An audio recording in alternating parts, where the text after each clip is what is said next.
Ich habe eine richtig nette Geschichte gehört aus Australien. Es šo stāstu dzirdēju no Austrālijas. Da ist ein Niederdelfin am Strand gestrandet und war krank. Tur ir viens delfīns, kas bija jūrmalā. Und haben den Menschen gefunden und haben ihm ein Delfinarium gebracht, also ein Aquarium, wo Delfine leben. Un cilvēki viņu atrada un viņam uzvestīja akvāriju. Und dort haben sie geschaut natürlich, dass er wieder gesund wird, damit er wieder rauskam in die freie Natur. Un tur viņi par viņu rūpējās, un pēc tam izlēma kā brīvība. Aber die Delfine, die in diesem Delfinarium leben, die lernen ja viele Kunststückchen, die springen und jonglieren mit Wellen und lauter solche Sachen. Bet delfīni, kuri dzīvo akvārijā, viņi nāk daudz dažādas lietas veidot un darīt. Und dieser kranke Delfin hat nur zugeschaut, hat er nie mitgemacht. Bet šis delfīns skatījās tajā delfinārijā, kā visi tie pārējie delfīni kustas un ko viņi dara, bet viņš nekad nestrādāja līdzi. Wo dann auch die Wissenschaftler lachen mussten, als man diesen Fisch wieder in die freie Natur herausgelassen hat. Un tad viņi sāka domāt, ka šo delfīnu ir jāizlaiž ārā, atpakaļ brīvībā. Dann hat dieser Delfin draußen im Ozean genau die gleichen Kunststücke gemacht, die er da im Delfinarium gesehen hat. Un tad tur okeānā viņš veidoja visas tos pašas kustības, ko viņš redzēja delfinārijā. Man merkt es auch, ein Delfin macht nur solche Kunststückchen, wenn er auch ganz sicher ist, dass irgendjemand zuschaut. Delfīnām patīk uzstāties, ja ir kas uz viņu skatās. Also irgendwie sind doch die Delfine wirklich lustige Tiere. Un kaut ko jūt šie dzīvnieki un redz un saprot. Ich glaube, als Gott sich die Delfine ausgedacht hat, hat er sehr viel daran lachen müssen. Es domāju, ka Dievs radīja delfīnus, viņos ielika lielu gudrību. Und wisst ihr, Kinder, als Gott sich euch ausgedacht hat, da hat er ganz bestimmt auch ganz viel Freude dabei gehabt. Un ziniet, mīļie bērni, kad Dievs radīja jūs, viņam bija liels prieks par tā. Weil er sich was ganz Besonderes ausgedacht hat für jeden von euch. Jo viņam ir katram no jums īpašs domas. Und das dürft ihr euch immer für euer Leben merken. Gott hat euch genauso, wie er es euch gewollt und hat euch genauso geschaffen. Un te jūs varat būt droši, ka jūs esat tādi, kādi jūs Dievs vēlas redzēt un kādi viņš jūs ir radījis. Und mit diesem Wissen könnt ihr die neue Woche gehen. Wir haben hier eben im Saal Jugendliche, aber im Internet haben wir auch etliche Kinder. Und die später in Videoaufnahmen schauen werden. Das war meine Kindergeschichte. Vielen Dank. Lieber Bruder, ich gebe dir das Wort für die Predigt. Jetzt gerade vorhin die Predigt einer deutschen Gemeinde gehalten und hat die Frage gestellt, erkennt ihr diesen Zettel? Viņš ir tikko sludinājis vācu draudzē no rīta un ir jautājis, vai jūs pazīstat šo zīmīti, ko jūs redzat uz ekrāna. In meiner deutschen Gemeinde hatte keiner erkannt, obwohl er ein wichtiger Zettel ist in der deutschen Geschichte. Viens viņu atpazina, vai šī zīmīte ir diezgan svarīga vācu zemē. Wir in Deutschland nennen das Schabowskis Zettel. Wir nennen es aus Schabowski-Zeichen. Weil dieser Zettel war quasi der Urheber des Mauerfalls. To deva pirmsiesācējs no Maura kustības. Gehen wir eine Seite weiter. In der Präsentation.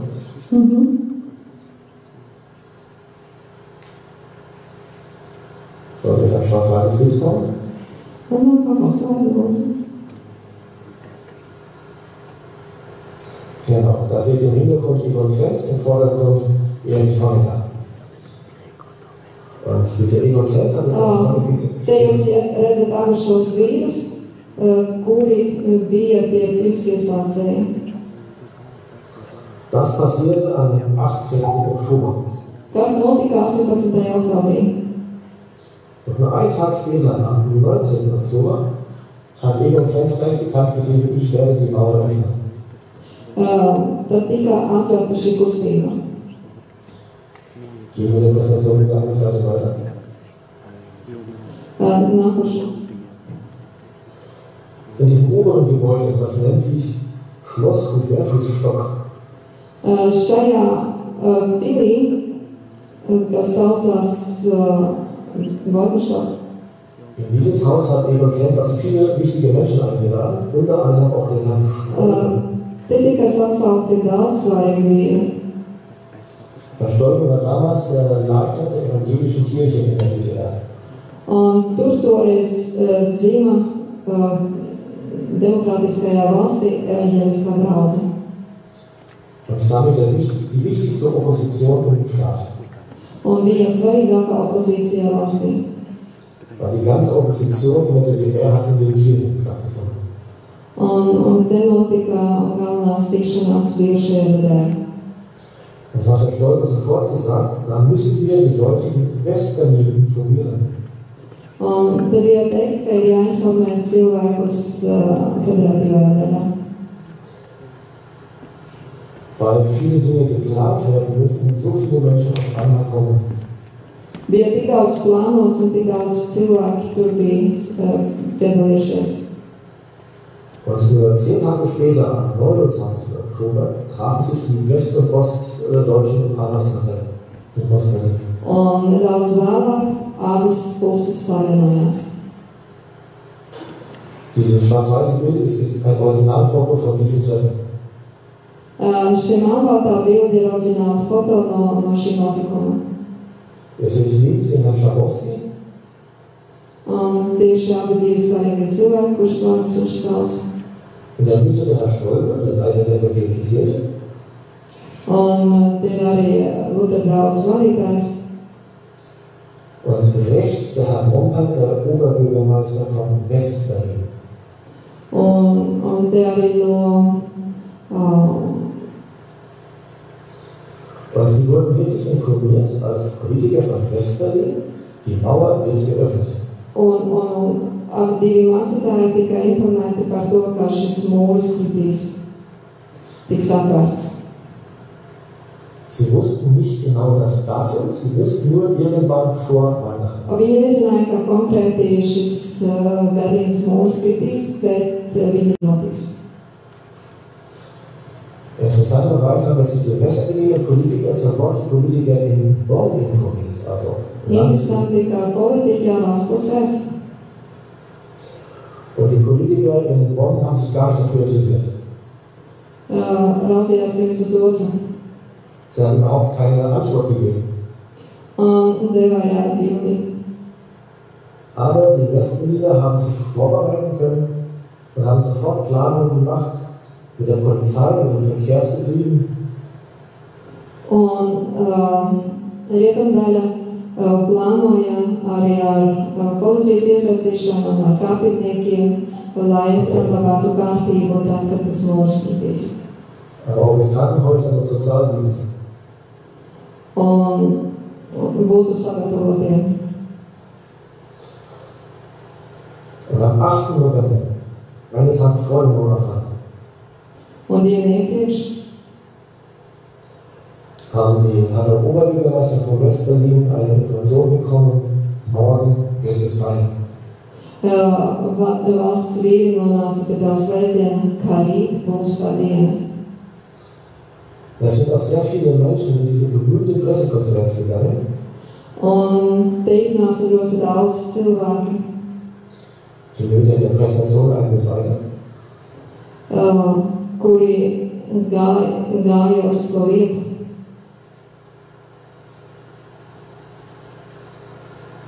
Auf dem nächsten Bild in der Präsentation, Nākošo bildi lūdzu. da sehen wir den Herrn Schabowski genau in dieser Pressekonferenz. Ich weiß nicht, wie es bei euch ist, bei uns sieht man auch heute noch dieses Bild sehr, sehr oft im Fernsehen. Nezinu, kā jūsu zemē, bet pie mums šo bildi redz bieži un daudz. Und je weiter wir weg sind von der Geschichte, umso häufiger hören wir, dass die Mauer nur gefallen ist aufgrund eines Zufalls. Un Jo tālāk mēs esam prom no šīs vēstures, jo vairāk mēs dzirdam, ka šie mūri krituši nejaušības dēļ. Aber eigentlich stimmt das nicht. Īstenībā tas tā nav. Der Herr Schabowski hat wirklich vorgehabt, an diesem Tag diese Meldung vorzulesen. Šim valsts vīram tiešām bija plānots šajā dienā šo mūri ļaut krist viņai. Hat sie absichtlich ganz am Ende der Pressekonferenz verlesen. Un preskonferencē tas bija konkrēti izlemts. Den einzigen Fehler, den er gemacht hat, er hätte sagen sollen, das passiert erst morgen. Vienīgo kļūdu, ko viņš izdarīja, viņam bija jāpasaka, ka tas notiks rīt. So waren also die Beamten an der Grenze nicht informiert. Valsts vīri nebija līdz galam informēti par to, kurā dienā tas notiks. Der Mauerfall war also nicht das Ergebnis eines Zufalls. Kritiens, to, ka krita šis mūris, nebija nejaušība. Die Regierung der DDR hat natürlich nicht geplant, das Land zu beenden. DDR valdība nebija plānojusi zemi tā kā atdot. Aber sie haben sehr wohl geplant, die Mauer zu öffnen. Bet viņi bija plānojuši atvērt šo mūri. Ich möchte mit euch jetzt hineingehen in die Bibel und etwas über Jericho lesen, eine Stadt, wo auch eine Mauer gefallen ist. Es gribu tagad no Bībeles lasīt šo stāstu, kur arī krita mūris. Gehen wir zur Präsentation wieder eine Seite weiter. Nākošo minūti. Da sehen wir jetzt, so wie Jericho heute aus der Luft aussieht, also dieses Roman. Šādā veidā Jericho izskatās šodien no gaisa no lidmašīnas. Ich habe extra oben das Bild eingeblendet, damit man auch sieht, dass es wirklich Steine. Te mēs redzam šos akmeņus. Weil das Luftbild sieht so ein bisschen aus, als wäre es noch ein Erdhaufen. Tie akmeņi no tā mūra. Wir sind wieder nochmal ein Bild weitergehen. Nākošā. Nākošais. Okay. Da ist ein Bild rausgefallen. Passt. Wir lesen jetzt gemeinsam die Geschichte in Josua 2. Te mēs redzam Izraels stāstu. Und ich habe die Verse von 1 bis 13 herausgesucht, das ist ein längeres Stück.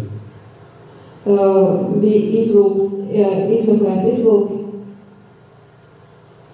Den ersten Vers haben wir schon gelesen gehabt. Von Schittim aus hatte Josua heimlich 2 Männer als Kundschafter losgeschickt und sie beauftragt, das Land und besonders Jericho zu erkunden.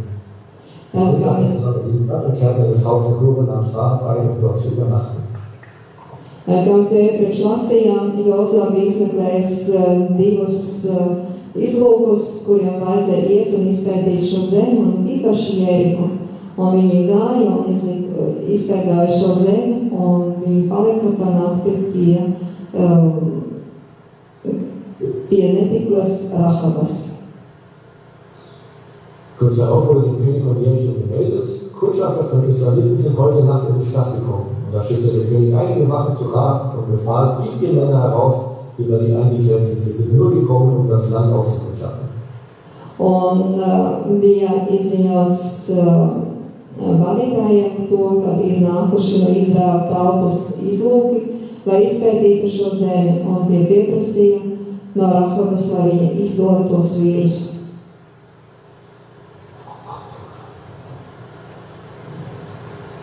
Die Frau hat die beiden Männer jedoch versteckt und sagte, ja, die Männer sind bei mir gewesen. Aber ich wusste nicht, woher sie waren. Kurz vor dem Schließen des Stadttores bei Einbruch der Dunkelheit sind sie wieder gegangen.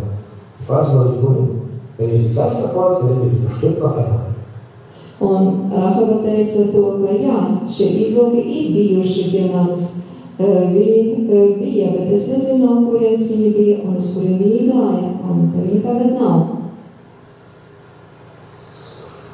Rahab hat die beiden auf der Dachterrasse ihres Hauses gebracht und unter aufgespaltenen Pflanzständen versteckt. Dann nahmen die Wachen den Volk auf und suchten den ganzen Weg bis zum Jordanufer ab. Sobald sie aus der Stadt waren, wurde das Tor wieder geschlossen. Un tad, kad viņi gāja pie Rahabas jābūt par šiem vīriem, viņi slēdza vārtus, lai tie vīri nevarētu aiziet. bet viņa tos nolaida pa mūri no savas dzīves vietas. Noch bevor die beiden Israeliten sich schlafen gelegt hatten, kam Ra zu ihnen aufs Dach und sagte: Ich weiß, dass Jahwe euch das Land geben wird. Uns hat ein derartiges Entsetzen vor euch überfallen, dass alle Bewohner dieses Landes gelähmt sind. Denn wir haben gehört, wie Jahwe das Wasser des Schilfsmeeres vor euch ausgetrocknet hat, als ihr aus Ägypten zogt. Und wir wissen auch, was ihr mit den beiden Königen der Amoriter von der anderen Seite des Jordans gemacht habt, mit Sihon und Og. Wir haben den Bann an ihnen vollstreckt und sie vernichtet. Un viņa teica, pirms viņa atradās no tiem vīriem, viņa teica, ka es zinu, ka Jahve jūsu Dievs jūs vadīs un atdos jums šo pilsētu. Un es arī dzirdēju to stāstu, ka jums izējot cauri melnajai sarkanajai jūrai, Dievs izžāvēja tos ūdeņus, lai jūs varētu savām kājām iziet cauri. Un es zinu, ka jūsu Dievs atdos arī šo pilsētu, bet esi kungs mums žēlīgs. Als wir das hörten, haben wir allen Mut verloren. Keiner von uns wagt es noch, gegen euch zu kämpfen. Ja, euer Gott, Jahwe, ist ein Gott im Himmel, oben und auf der Erde unten. Kad mēs to dzirdējām, mums pazuda visa duša vēl cīnīties. Mēs zinām, ka Jahve ir Dievs un viņš valda pa debes un zemi.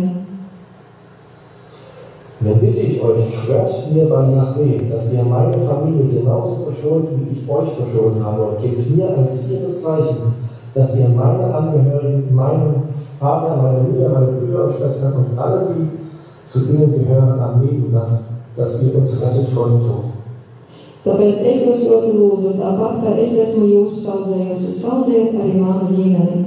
Un lūdzu, kad jūs nāksiet, pasaudzējiet mani un visus man piederīgos. Ich habe mich beim Lesen dieses Textes als allererstes gefragt, warum alles in der Welt hat Josua Kundschafter losgeschickt? Kad es lasīju šo tekstu, es pirmkārt domāju, kāpēc Josua nolēma izsūtīt izlūkus. Also Gott braucht keine neue Information, die Mauer, die kaputt gehen wird, darüber braucht er keine neue Information. Dievam bija informācija par šiem mūriem, viņš jau to zināja. Und Josua selbst war doch früher auch Kundschafter, der weiß schon, wie es da drüben aussieht. Un Jozuas pats arī bija savu laiku izlūks, un viņš zināja, kā izskatās Jeriko iekšpusē. Viņš zināja, kādi ir tie mūri, jo viņš tur jau bija gājis pirms 40 gadiem. War es also tatsächlich notwendig, da Kundschafter hinzuschicken? Vai bija tiešām vajadzīgs vēl sūtīt izlūkus? Und die zweite Frage, die ich mir gestellt habe, warum ausgerechnet gingen die Kundschafter zu einer Hure? Un kāpēc šie izlūki, izsteigājot pilsētu, apstājās pa nakti pie vienas netiklas? Auch jüdische Rabbis haben es heute damit ein Problem. Arī Rahaba toreiz bija informēta. Rabbi Shlomo Isaac zum Beispiel hat einfach behauptet, sie war gar keine Hure, sie war eine Gemüsevergötterin. Viņa apgalvo, ka viņa nebija netikla, viņa dzīvoja tajā mūrī un viņa pieņēma cilvēkus, kuriem vajadzēja palīdzību. Aber in der Bibel steht etwas anderes. Kā tas bija? Es kann wirklich gut sein, dass die Kundschafter sich gedacht haben, dort in ihrem Haus fallen wir alle wenigsten auf, da kommen viele Männer. Varbūt, ka izlūki domāja, ka tajā mājā pie mūrs viņi varētu pārnākšanāt. Vielleicht haben sie auch gedacht, weil nur so viele Menschen hin und her laufen, dann werden auch viele Informationen hören können. Ja, tik daudz cilvēki seko, tad daudz ko var dzirdēt. Wenn ich mir aber das Glaubensbekenntnis von der Rahab so genau anschaue, dann habe ich das vorher schon geglaubt. Viņi ticēja par apsardzību, un viņi paļāvās. Vielleicht hat auch die Rahab Ausschau gehalten auf Kundschafter kommen, weil sie sie treffen wollte. Varbūt Rahaba arī sekoja tiem izlūkiem. Vielleicht war sich bewusst, dass das ihr einzigster Ausweg ist. Varbūt viņa bija apzināta. Ich habe euch da so eine kleine Karte da mal gebastelt, da seht ihr den Auszug zu Quellen Sinai und dieses Wassersymbol, wo zum ersten Mal das Wasser sich geteilt hat. Viņa zināja to stāstu, kā dalījās ūdens jūrā, kad Izraēla gāja pāri tai. Ja, dann ging es an den Südrand von Israel und haben jetzt die 12 Kundschafter losgeschickt. Ich habe also 12 Männchen da gemalt. Un viņa arī zināja par to, ka ūdeņi dalījās, kad viņi gāja pāri Jordanē. Un bija arī ņemti tie 12 akmeņi kā simbols un akmeņi. Aber alles nicht funktioniert, sie waren wieder in der Wüste und jetzt sind wir mit unserer jetzigen Geschichte viel weiter entfernt. Pirms 40 gadiem viņi vēl atgriezās tūkstnesī un staigāja tos gadus par tūkstnesī, bet tad viņi atkal bija klāt pie Jerikas. Ich sehe auch da wieder so ein Wassersymbol, auch hier hat Jesus bei Gott wieder das Wasser geteilt. Un arī šeit viņa redzēja to simbolu, kā Dievs dalīja ūdeņus, ejot viņam pāri Jordanai. Es sind nur 2 Kundschafter auf der Welt. Un arī šī izlūka. Ich finde interessant, wenn ihr euch bewusst macht, dass die ersten Kundschafter vor 39 Jahren gesagt haben, dass man alles ließen, wir waren wie Heuschrecken vor ihnen. Viņi atcerot arī zināja par tiem iepriekšējiem izlūkiem, kuri bija pirms tiem daudzajiem gadiem. Un toreiz vairāki no izlūkiem teica, ka tajā zemē ir stipri cilvēki. Ich weiß jetzt nicht, ob man das übersetzen kann. Das einzige Wahre an dem Wort war das Wort Schrecken. Un viņam bija daudz bailes. Die Juden hatten also richtig viel Angst vor den Kanaanitern. Jūdiem tiešām bija daudz bailes no kanāniešiem. Aber gleichzeitig hatten die Kanaaniter richtig viel Angst vor den Juden. Bet pašā laikā kanāniešiem bija daudz bailes no jūdu tautas. Und auch noch 40 Jahre danach spricht die Rahab, wir haben Angst vor euch. Un arī pēc 40 gadiem viņi joprojām vēl ir uztraukušies. Eigentlich eine krasse Geschichte, dass das Volk Gottes Angst hatte vor etwas, wo sie gar keine Angst hätten haben brauchen. Ir tas, kas mums ir nepieciešams. Und auch jetzt haben die Menschen in Jericho Angst. Arī tagad mums ir cilvēki Jericho, kuri mums ir labvēlīgi. Vielleicht haben sie etwas Hoffnung wegen der starken Mauer, aber sie haben trotzdem Angst. Mums ir cerība un ir liels ārsts. Un pašā laikā ir lielas bailes. Bestimmt hat auch Rahab Angst gehabt. Par to arī pastāstīja Rahaba. Aber ich glaube auch, dass Rahab eine Sehnsucht hatte nach einem Neubeginn, nach einer anderen Zugehörigkeit. Sie war schließlich so ganz am Rand der Gesellschaft. Un es domāju, ka daudzi ar zinkāri visu to klausījās. In jedem Fall ist es bemerkenswert, welches Glaubensbekenntnis sie in diesem Moment diesen Kundschafter sagt. Viņi stāstīja savu ticību stāstu. Sie hatte kein gläubiges Elternhaus, kein Gottesdienst, sie hatte keine Bibel, sie hatte kein Vorbild. Viņiem nebija nekāda priekšstata, kā tas izvirsīsies. Und trotzdem hat sie mit einer Sicherheit gesagt, Gott wird das tun. Un tomēr viņa ticībā teica, ka Dievs to izdarīs. Īstenībā mēs te redzam, kā Rahaba, viņa dod drosmi, viņa izsaka drosmi šiem izlūkiem, ka viņu Dievs dos viņiem šo zemi. Interessant ist, dass die Kundschafter gesagt haben, wenn Gott das tun wird, dann werden wir die Hirten.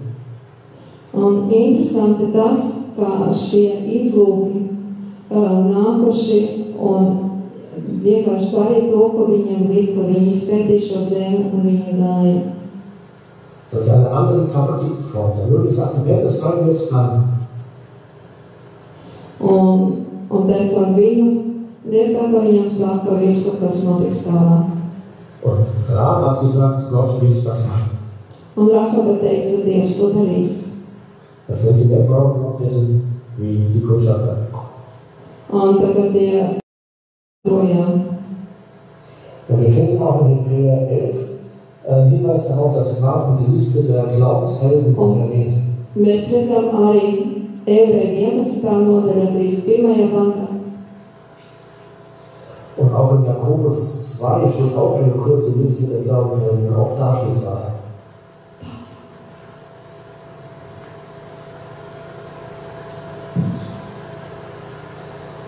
Kannst du bitte diesen Satz wiederholen?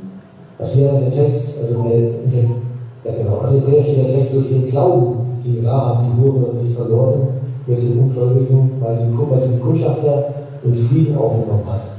Un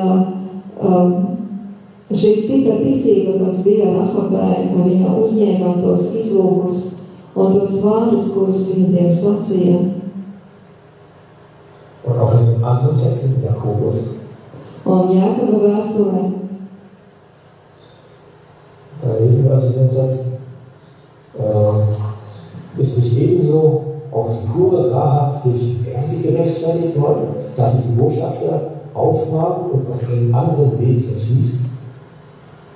Bet kas ieskatīsies un paliks pilnīgajā savadības likumā, nebūdams aizmaršīgs klausītājs, bet darbā darītājs, tas būs svētīgs savā darbībā.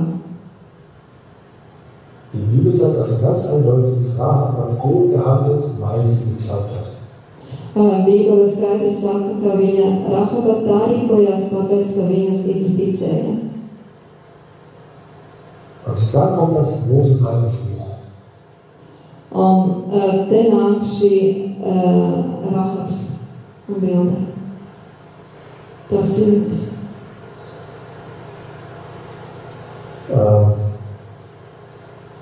Als die Kundschafter beim Verabschieden gesagt haben, binde dieses rote Seil in das Fenster. Un izlūki, kad gāja projām, teica, lai viņa to sarkano vilni ieliek logā. Dann hatte die Rahab es sofort gemacht. Un Rahaba to darīja. Das war ihr wichtig. Tas viņai bija ļoti svarīgi. Es ist interessant, dass sie ein rotes Seil hat, weil damals war rote Farbe sehr, sehr teuer. Toreiz sarkanai krāsai bija liela nozīme. Aber bestimmt hatte sie öfter mal Leute an ihrem Seil ins Fenster runtergelassen. Es war wahrscheinlich nicht verdächtig, wenn ein rotes Seil noch hängt. Un tas bija ar nolūku, ka viņa nolaida to sarkano krāsu no viņas loga, lai būtu redzams, kurā vietā viņa ir. Aber bestimmt ist Rahab jeden Tag, vielleicht sogar mehrmals am Tag zum Fenster gelaufen, um zu schauen, hängt das Seil auch noch. Un katru dienu viņa raudzījās, kurā dienā tas notiksies. Und bestimmt hat sie auch jeden Tag geschaut, kommen jetzt die Israel. Viņa katru dienu skatījās, vai Izraēla jau nāk. Wenn ihr mal vielleicht lange noch mal die Geschichte komplett vor euch lest, ist das sehr interessant, dass dann das Wasser geteilt wird und die Juden kommen auf die andere Seite des Ufers. Un ir ļoti interesanti, ka Jordāna ūdeņi dalās un jūra tauta iet tai pāri sāsām kājām. Und die Jericho wussten, wir werden jetzt von den Israeliten angegriffen. Un viņi Jericho zināja, ka Izraēla tauta tagad ies uz šo pilsētu. Aber die Israeliten sind erstmal da stehen geblieben und haben mehrere Tage lang ein Passafest gefeiert. Bet Izraēla tauta gāja katru dienu apkārt visai pilsētai, neko nedarot. Schon eine ganz kuriose Situation. Pavisam kurioza situācija. Und bestimmt hat Rahab irgendwann alle ihre Verwandten in ihrem Haus sich gesammelt. Un Rahaba sapulcēja savu ģimeni savā mājā. Und dann haben sie viele, viele Tage warten müssen. Un tad viņi tos vairākas dienas viņam bija jāgaida. Und auch als die Israeliten endlich anfingen, um die Stadt herumzulaufen, da sind sie wieder rumgelaufen. Un tad, kad Izraēla tauta gāja apkārt pilsētai, bestimmt war das auch ein bisschen gespenstisch, wenn so ein ganzes Volk um die Stadt herumläuft und nichts sagt und schweigt. No vienas puses mazliet jocīgi, ka tauta iet apkārt pilsētai un vienkārši iziet no savas nometnes, apiet apkārt pilsētā un atgriežas atpakaļ. Neko nedara. Man hat nur die Bitterhörner gehört und den Schall aus den Bergen wieder zurück. Viņi dzirdēja to soļu trokšņu un mūziku. Und dann am 7. Tag, wo sie 7 Mal drum umgelaufen sind, schauen plötzlich alle Israeliten auf die Stadt und schweigen immer noch. Un kad viņi gāja 7. dienā apkārt pilsētā 7 reizes, un viss vēl bija kā iepriekš. Am Anfang haben die Soldaten an den Mauern bestimmt noch oft gelacht und gespottet, am Ende bestimmt nicht mehr.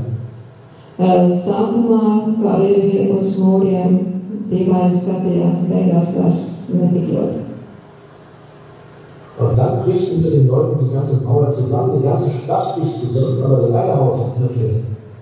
Un tad pēkšņi krīt viss mūris apkārt pilsētā, bet tā mūra daļa, kur bija Rahaba māja, tā stāv neskarta.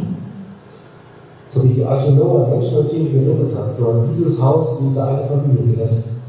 Tieši tāpat, kā savā laikā no šķirst saglabāja, izglāba no ģimeni, tāpat šis mūra gabals viņas māja, Rahabas māja, izglāba viņas ģimeni. 1989 war es möglich, in Berlin sich auf den Pfad der Mauer vorzubereiten. Un 1989. gadā tiešām krita Berlīnas mūris. Sie wussten ganz sicher, dass die Mauer fallen wird, sie wussten nur das Datum nicht. Viņi pavisam droši zināja, ka tas mūris kritīs, bet viņi nezināja precīzi, kurā dienā. Auch Rahab konnte sich vorbereiten. Arī Rahaba sagatavojās. Sie wusste ganz sicher, dass diese Mauer fallen wird. Viņa bija pavisam droša, ka tas mūris kritīs. Es ist auch schön zu schauen, dass es eigentlich gleich danach mit Rahab passiert. Tas bija richtig izplānots plāns. Was hatte sie in diesem neuen Volk zu erwarten? Kas viņiem bija sagaidāms ar šo jauno tautu? In Kanaan war sie eine Randfigur. Wird sie in Israel auch eine Randfigur sein? Viņa Kanānā bija tāda kā mālējā persona pilsētas mūrī. Vai viņa Izraēlē arī būs mālējā persona? Wir lesen, dass sie zunächst mal am Rand von dem Lager bewohnt hat. Vielleicht hat Gott ja eine gewisse Gedenkzeit gegeben. Mēs zinām, ka viņa bija tajā mājā un ka viņa ticēja un varbūt viņai vēl bija kāds laiks dots. Was wir ganz sicher wissen, ist, dass sie ihren Beruf aufgegeben hat. Ko mēs pavisam droši zinām, viņa uzņēma tos vīrus, viņa bija stipra ticība. Aber vielleicht hat sie ihn sowieso nicht freiwillig ausgeübt. Un varbūt kaut kas vēl bija. Wir wissen dann auch, dass er einen Mann geheiratet hat, der Salomon hieß, aber von dem Mann wissen wir nicht viel. Mēs par viņas vīru neko daudz nezinām. Aber wir wissen, dass der Vater von ihm der Nachschon war. Bet mēs zinām, ka viņas dēls bija pēctecis. Der ist jetzt auch nicht so sehr bekannt, aber der Name können wir lesen bei der Einweihung der Stifthütte. Tas arī nav tik ļoti pazīstams, bet viņa vārda, ko mēs lasām. Da haben alle 12 Schulen ihren leitenden Fürsten, ihren wichtigsten Fürsten zu diesem Stiftshütte geschickt, um eine Gabe zu geben. Te bija visi galvenie vīri, kuri nāca, lai nestu savas dāvanas.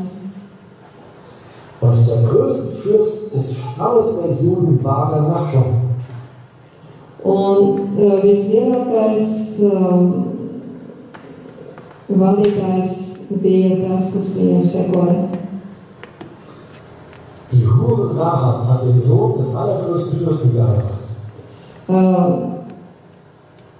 Ne tikai Rahaba apprecējās ar dēlu no vislielākā valdnieka. Offensichtlich hat jeder die Fragen gestellt, aber wahrscheinlich sind es wahr. Un es uzdevu jautājumu. Wenn ihr euch mal kurz über die Geschichte der Geburt Gedanken macht. Paskatieties īsumā šo vēstures stāstu. Das wäre jetzt das Bild in der Präsentation, das davor war. Also, Mēs zinām, ka viņas dēls bija Boaz. der Boaz war doch jemand, der die Ruth beachtet und gesehen hat. Boaz bija tas, kas redzēja Moabieti Rutu. Er hat ein hohes Verständnis gehabt für diese ausländische Frau. Viņa bija izskatīga un gudra. Und wir lesen auch in der Geschichte, dass es noch einen anderen Verwandten gab, der eigentlich zuerst hätte dieses Grundstück lösen sollen, also kaufen sollen. Un tas ir tas tālākais stāsts no Rahabas. Aber der Boaz hat ihm gesagt, wenn du es kaufst, musst du auch die Ausländerin mitnehmen. Un Boazam bija brālis, un tam bija teikts, ka ja tu gribi ņemt šo māju, tad tev ir jāņem arī šo ārzemnieci, šo Rutu. Und dieser Verwandte wollte das nicht, er wollte keine Ausländerin. Bet viņš to negribēja. Und dann meint, wenn er das liest sogar, dass Boaz sich gefreut hat darüber. Un tā viņš to pamanīja. Und wisst ihr, warum der Boaz so freundlich sein konnte zu dieser Ausländerin? Un zinu, kāpēc Boaz gribēja šo ārzemnieci, šo Rutu? Boaz selbst war ein halber Ausländer. Viņš pats bija pa pusē ārzemnieks. Boaz war niemand anderes als der Sohn der Rahab. Boaz bija Rahabas dēls. Was wir lesen auf dieser wunderschönen Geschichte, dass Rahab nicht nur irgendwie aufgenommen wurde. Gott hat Rahab einen großen Platz gegeben. Dievs pieņēma Rahabu un deva viņai lielas iespējas. Uns geht es heute eigentlich genauso wie der Rahab. Mums īstenībā šodien ir tieši tāpat kā Rahabai. Auch wir wissen ganz sicher von der Wiederkunft Jesu und von Gottes Sieg. Arī mēs zinām pavisam droši par Kristus otro nākšanu un par viņu uzvaru. Wir wissen nur das andere nicht. Un mēs zinām, ka tas notiks. Und wie in Jericho haben die Menschen heutzutage Angst. Tieši tāpat kā cilvēkiem savā laikā Jeriho, arī mums brīžiem ir bailes. Sie haben Angst vor Krieg, vor Pandemie, vor Klimaveränderung, vor Terrorismus. Bailes no klimamaiņas, bailes no terorisma. Und die Leute in Jericho haben nicht verstanden, dass auf Israels Seite es der Gott ist, der ihnen den Sieg gegeben hat. Vīri no Jeriho nezināja, ka valda Dievs, kurš vada Izraēlu tautu. Das verstehen auch ganz viele Menschen heute nicht, dass Gott eigentlich die Lösung ist unserer Probleme. Šodien arī daudzi cilvēki neizprot, ka Dievs grib celt jaunu valsti. Rahab hat gespürt, dass die glücklich sein müssen, die Adonai vertrauen. Bet Rahaba viņa ticēja. Weil die haben nichts zu befürchten. Un viņa pieņēma viņu. Viņa uzstājās pretī. Bist du auch glücklich, weil du Adonai vertrauen darfst und du nichts zu befürchten hast? Vai tu arī esi gatavs pieņemt? Ich habe im Internet mal eine Arbeit gefunden von Schülern aus dem Religionsunterricht. Viens students, bijušais audzeknis savā agenturā. Und die Schüler hatten die Aufgabe, so kleinere Kirchen kennenzulernen und darüber einen Bericht zu schreiben. Un audzekņiem bija uzdevums iepazīt mazus zīmnieciņus. Und so war tatsächlich auch eine Gruppe von Teenies in einer Adventgemeinde. Un tā viena grupa no Zürich gāja uz Adventu draugu. Und sie haben viele seinen Text geschrieben über all das, was sie gesehen und erlebt haben. Viņi bija daudz ko piedzīvojuši un daudz ko redzējuši. Und ganz am Schluss, Un pavisam beigās, ganz Abschluss von der Satz, Adventisten haben es eigentlich gut. Un beigās viņi redzēja, Wenn Adventisten sich nicht gut fühlen, müssen sie einfach beten. Und schon geht es ihnen besser. Viņi pavisam vienkārši un viņiem iedrusku labāk. Ich würde mir wünschen, dass junge Leute das auch über meine Gemeinde erzählen würden. Mēs vēlamies, lai mēs stāstītu savās draudzēs, saviem draugiem. Auch du weißt, dass Gott bereits der Sieger ist und du darfst dieses rote Seil an dein Fest verknüpfen. Arī tu zini, ka Dievs atkal nāks un iztver savu sarkano lenti savā logā. Und Rahab ist also ein richtig klasse Beispiel, weil sie hat doch nichts in ihrem ersten Leben getan, das sie qualifiziert hätte für Gottes Rettungstat. Viņa vēl nezināja, cik ļoti Dievs mūs ir mīlējis. Sie hat einfach nur geglaubt. Viņa vienkārši tikai ticēja. Auch du musst nicht beweisen, dass du Rettung verdient hast. Arī tev nav jāpierāda, ka tu esi pelnījis glābšanu, gluži kā viņa. Knüpfe einfach dieses rote Seil an dein Fenster und glaube einfach. Vienkārši izklāja pa logu uz to sarkano lenti un tici.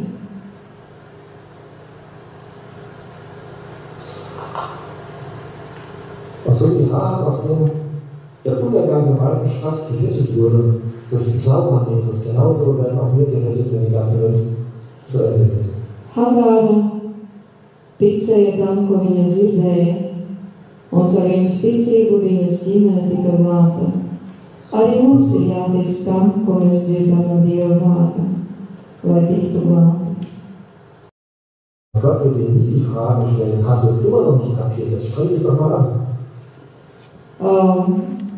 Lai Dievs tev dos to jautājumu, ko tu darīji? Gott möchte einfach nur ein leises, aber klares Ja von dir hören. Dievs tikai piesauc tevi, viņam ticēt. Auch wenn die Mauern in deinem Leben schon bedenklich schwanken oder zu bröckeln beginnen. Ļauj arī taviem dzīves mūriem krist. Ich habe ganz am Anfang die Frage gestellt, ob es wirklich notwendig war, Kundschafter zu schicken. Pašā sākumā es devu jautājumu, vai Jozām bija vajadzība sūtīt šos izlūkus uz Jeriku. Ich glaube ja, es war Gott Plan, Rahab zu retten. Es domāju, jā, jo Dievs bija plānojis glābt Rahabu. Ich glaube, dass die Kundschafter zu Rahab genauso geschickt wurden, wie Petrus zum Hauptmann Cornelius. Es domāju, ka izlūki bija sūtīti uz Jeriku, tāpat, lai atrastu Rahabu un glābtu viņu, tāpat kā mēs tiekam sūtīti pasaulē.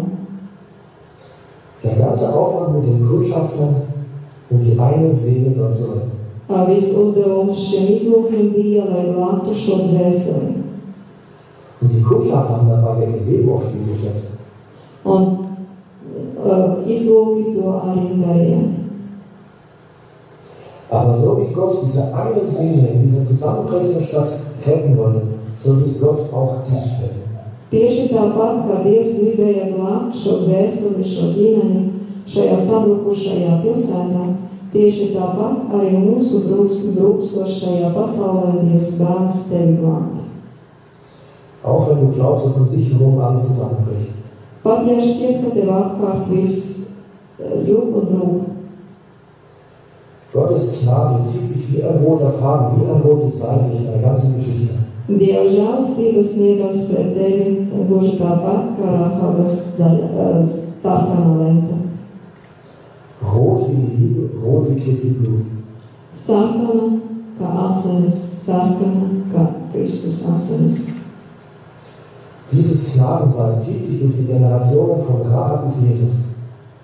Viņa ir arī Jēzus dzimtsrakstā minēta šī Rahaba. Dieses Gnadenseil zieht sich durch die ganze Weltgeschichte von Adam bis zum jüngsten Tag. Šīs žēlastības sarkanā lenta iet cauri visai vēsturē no Ādama līdz šai dienai. Auch wir dürfen uns an diesem roten Seil festhalten. Arī mēs drīkstam turēties pie šīs sarkanās lentas. Wir dürfen an Gottes Liebe glauben und auf seine Rettung zum ewigen Leben vertrauen. Mēs drīkstam cieši turēties pie Dieva žēlstības un saņemt dzīvību. So wie das rote Blut der Lämmer an den Türen im alten Ägypten die Israelis gerettet hat. Tieši tāpat, kā šī sarkanā asins krāsa pie durvju stenderiem, kad Izraēla tauta gāja no Eģiptes ārā, glāba tos cilvēkus, kas to bija darījuši. Und so wie das rote Seil am Fenster die Rahab und ihre Familie gerettet hat. Un tieši tāpat, kā šī sarkanā lenta glāba Rahelu un viņas ģimeni. So macht das rote Blut Jesu Christi am Kreuz dich frei. Tieši tāpat Jēzus Kristus asinis pie krusta atbrīvo tevi. Und wenn Gott frei macht, der ist wirklich frei. Un kuru Dievs atbrīvo, tas ir patiesi Dievs. Amen. Amen. Wollen wir beten?